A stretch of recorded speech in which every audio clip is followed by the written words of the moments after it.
So, what does it mean to do the work? Mm-hmm. You know, the 30-year-old with two children goes to work every day, but lives from paycheck to paycheck, and still that work isn't moving them forward. What type of work are you talking about? With like 9 to 5, 8 to 4, graveyard shift? What do you mean work? All of it. The most important work that we can do is to look into the mirror of self.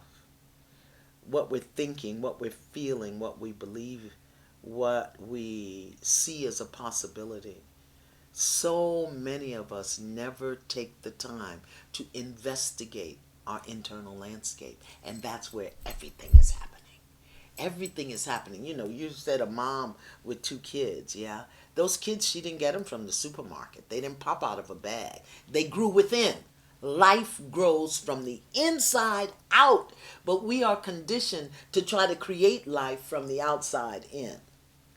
The work is about tilling the soil, excavating the weeds, planting seeds, nourishing and nurturing the internal landscape. Because that is the field that we constantly sow that's going to harvest the crops that we want in our life. Clearly, I'm awake because I'm sitting here talking to you. I'm Yeah. not sleeping. I can hear you. You can hear me. Please explain to me what you mean by awakening. Mm-hmm. And what does this work have something to do with this awakening? Good question. Awakening means to move into a higher level of seeing, being, and expression. Awake means to call forth a greater possibility, a greater potential. Awake means a shift in perception because we live our perceptions. If we perceive something to be that way, we will go to our death standing for it, fighting for it. But then you shift and you say, okay, well, maybe I was a little off center there. You know, like the guy you keep marrying.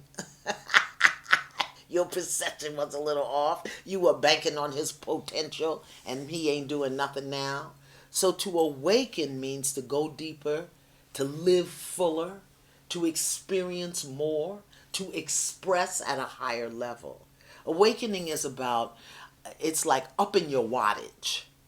It's like your light bulb and you are living at 60 watts. Now you can see it 60 watts. But what happens if you can shift how you see and feel about yourself? If you can take more time with yourself, if you give yourself permission to just be damn great. How about that? We are so well versed at 60 watts looking at what's wrong with us. But at 75 watts, you start to see what's right about you, what's great about you, what's good about you, despite what the 40 watters have told you. Because a 40 watt bulb wants to bring you down to its level. And 40 watts are whining and complaining. 40 watts are blaming and projecting.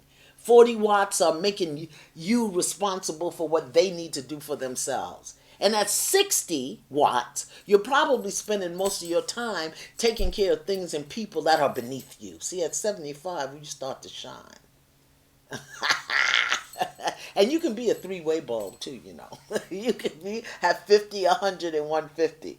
50 is what you do for others. 100 is what you do for yourself. 150 is what you do with the world when you're shining your brightest.